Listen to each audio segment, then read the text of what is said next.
with Isaiah Stewart. And Griffin, the former Piston, wins the tip and the Nets control. Here's Durant. Harris thought about it, gives it up. Harden on the attack, gets it over to Griffin, patiently flips and gets fouled. That hamstring injury throughout the course of this offseason and preseason, so that is something that will come. Well, and he's the kind of rush it, don't stress it. Well, that's how you get your rhythm, your conditioning, everything. Grant gets Durant in the air and reverses it home for the first there.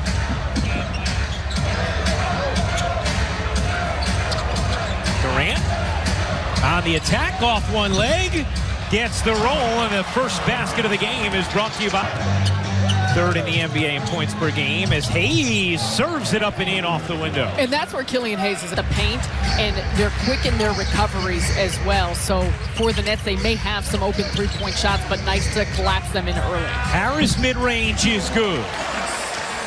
Durant, step back three is good. Early on in the game, something really important when you want to try and catch yourself in a rhythm. Did the other night, but that was very similar. Oh! Hayes will fire a three. Harden down the floor, Durant leaking out, able to finish plus the foul. MVP chant for Kevin Durant after that bucket. That has been a regularity early. The Clay's crowd. Here's Harris.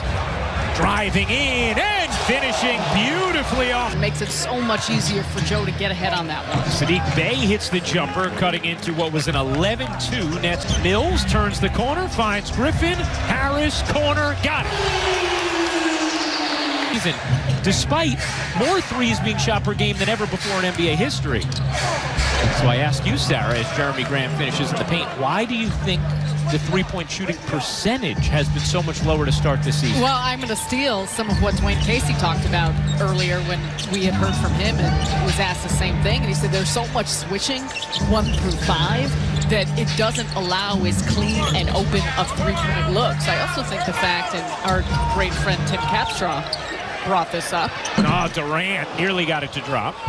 That with a little bit more freedom to be physical with the way that the early part of the season calls have been made, that it allows defenders to stay in front of their man some more, doesn't force help as much. You don't have to be quite as sunk off. Some shooters, and you could say more attached to three-point shooters. That's the great capper, the brilliant capper's theory on it. But I think there's a lot of things. I also think just it has been, I think about the last 2 seasons and just what challenges that posed to so many players.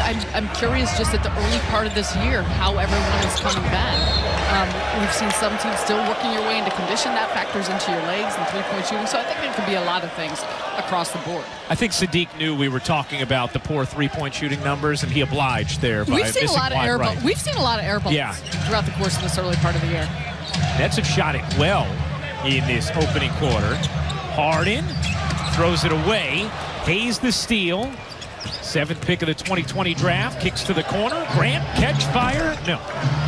And Griffin running out off the rebound. Here comes Durant. Durant barreling in. And that's going to be a charge. Wow. How about Hayes?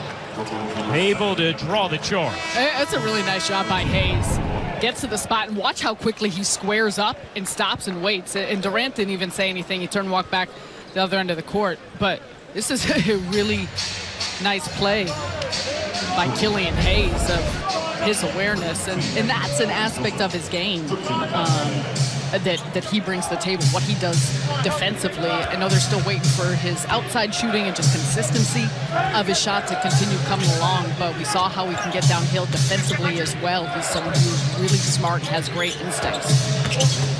Grant will try another. That one he knocks down from the left wing.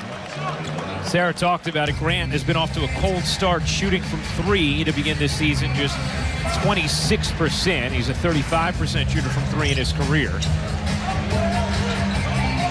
Pistons have scored 5 straight, make it a 3-point Nets lead. Harden, shot clock fading.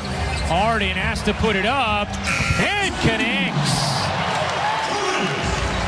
Well, James Harden knew he had the mismatch with Olynyk on him, and spent some time creating space to get that one to go. Marcus Aldridge getting ready to check in for Brooklyn.